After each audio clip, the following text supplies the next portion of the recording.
Imagine living in a world where your every move is watched.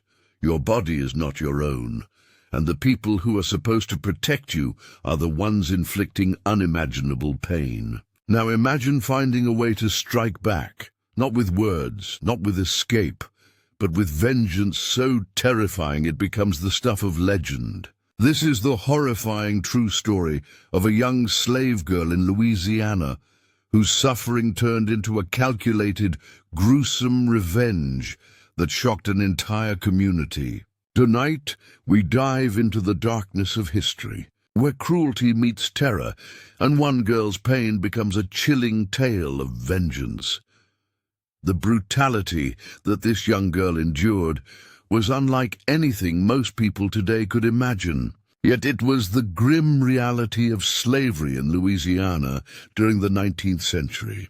From a very early age, she was subjected to a relentless cycle of physical and psychological abuse that left scars both visible and hidden deep within her psyche. Her master, a man who wielded power with unchecked cruelty, viewed her not as a human being, but as a tool for his own amusement and profit. Daily life was a constant battlefield where survival depended on careful obedience, avoidance of punishment, and the ability to endure pain without showing weakness. Even the smallest misstep could provoke a violent reaction, whether it was a harsh lash from a whip, being locked in a confined space for hours, or enduring the humiliation of being publicly shamed in front of other slaves and overseers.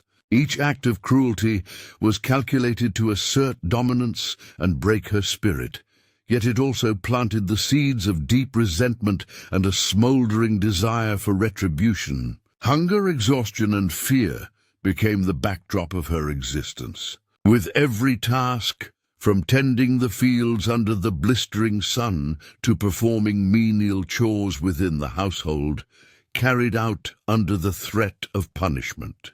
The psychological torment was equally devastating. She was made to understand that her life had no inherent value, that her body could be used and abused at will, and that her cries for mercy would fall on deaf ears. The constant atmosphere of terror and oppression created a sense of isolation, as trust was a luxury she could not afford, and any attempt to seek comfort or solidarity with others could result in brutal consequences. She learned early that showing emotion, asking for kindness, or even attempting to assert her own will could provoke unimaginable wrath. The master's cruelty extended beyond physical violence, often manifesting in manipulative and sadistic behaviors designed to crush her spirit, undermine her sense of self, and remind her of her powerless position. Every day was a test of endurance,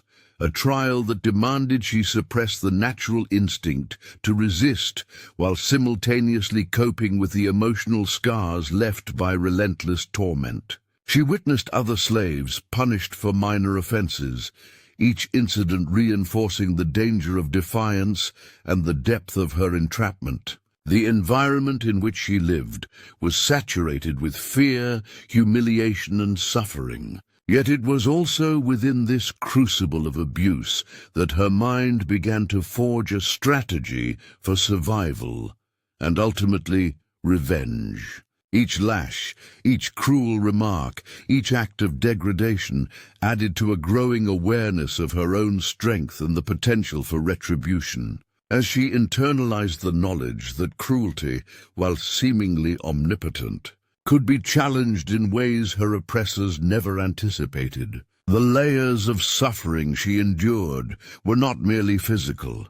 They were deeply psychological, shaping her perceptions of power, control, and the limits of human endurance, and preparing her for a moment when she would transform her pain into something terrifyingly tangible. Life for a young slave girl in Louisiana during the 19th century was a harrowing existence, defined by constant labor, fear, and oppression. From the moment she awoke each morning, her day was dictated by the demands of her master and the unrelenting expectations placed upon her body and mind.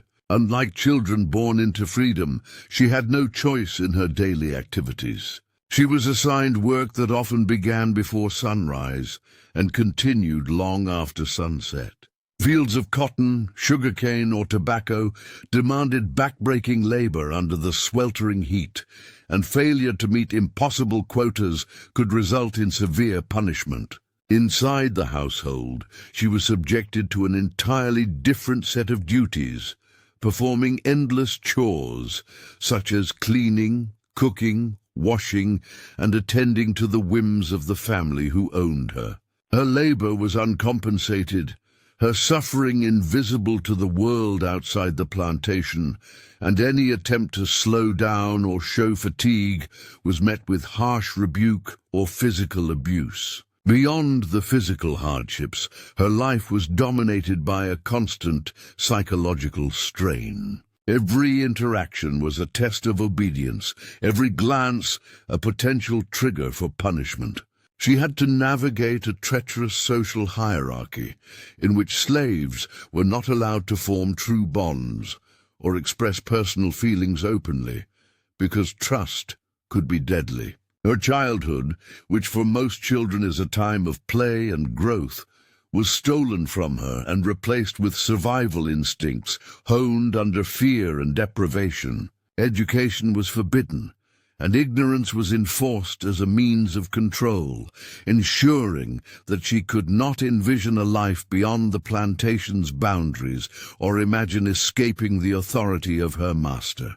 She had no legal protections, no safety nets, and no recourse to justice. Her existence was entirely at the mercy of those who viewed her as property. Social and familial structures were constantly under threat, as family members could be sold or separated at any moment, leaving her with the relentless anxiety of loss and helplessness. Despite the oppression, she was not merely a passive victim. She developed an acute awareness of her surroundings, learning to read behaviors, anticipate punishment, and conceal her emotions to survive. She observed the rhythms of the plantation, the habits of the overseers, and the weaknesses of those in power, quietly gathering knowledge that would later shape her understanding of agency and resistance. Her environment forced her to mature rapidly, to adopt strategies of caution, deception,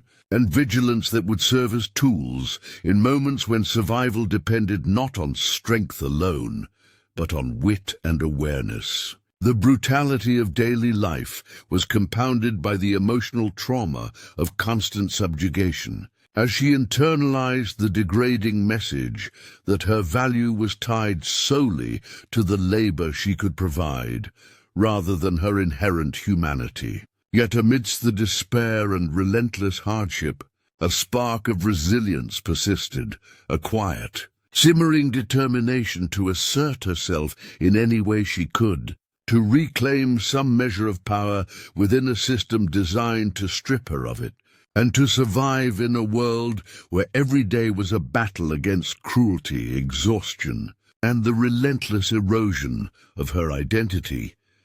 The breaking point for the young slave girl came not as a single moment, but as a culmination of years of unrelenting torment, a gradual build-up of pain, humiliation, and injustice that finally ignited a fire of vengeance within her. Every lash of the whip, every degrading insult, every forced labor under the scorching Louisiana sun had etched itself into her body and mind, leaving marks that no healing could erase. She had endured so much for so long that her endurance began to feel less like survival and more like a slow, suffocating death, a living nightmare from which there seemed no escape.